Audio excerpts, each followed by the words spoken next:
Hey, it's Cliff. I'm going to go over some of the FUD going around with the Sologenic token. So if you don't know, there was a tweet sent out by Bob Ross and the developers of the Sologenic token that there was going to be a big announcement going on the 20th of December. Now, when that announcement came out, it was that they were developing their own layer 1 blockchain known as Coreum. Now, as soon as this announcement came out, the price of Sologenic tanked completely. I think it went down at least like 60%.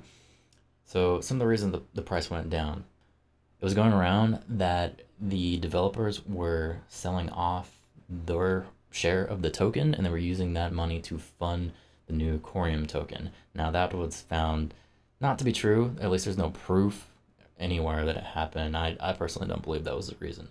The second reason that I believe the price was tanking was obviously that XRP maximalists believed that the Sologenic team was going to be developing on the XRPL, and once they figured out that they were switching to a different chain, they're going to want to abandon that project altogether because they were hoping that XRPL was going to be utilized.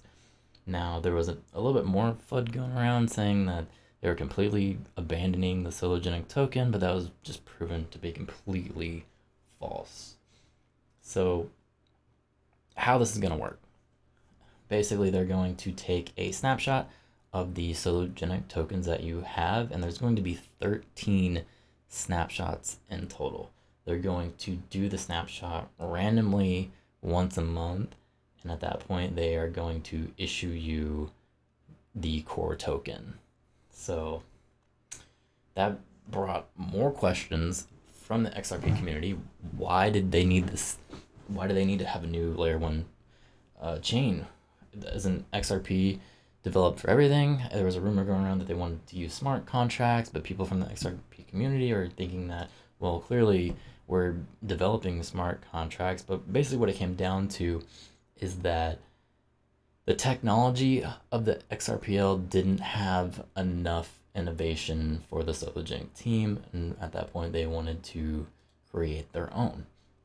So they actually issued this chart here to give you a little bit of idea of some of the things that they needed, comparing from different layer 1 blockchains, but really we're just concerned about the XRP ledger here. So the main thing that I see here was interoperability, which it's like a big smack in the face to the XRP users, because not only are they going to be using a different layer 1 chain, they're also planning on being able to use Sologenic with the Binance chain as well.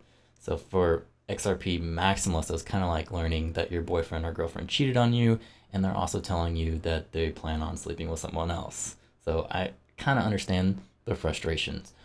But at the same time, when it comes to a company building, they need to have the best technology. So I understand where they're coming from.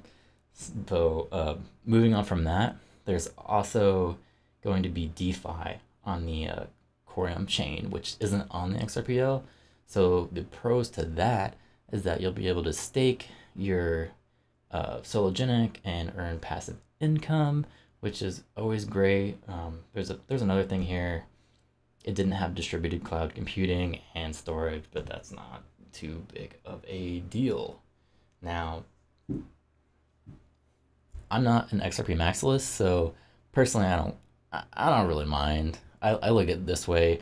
My plan in investing in this didn't change at all. I'm still going to hold my Sologenic just to see what the price does. If it tanks, I don't care. It was free money.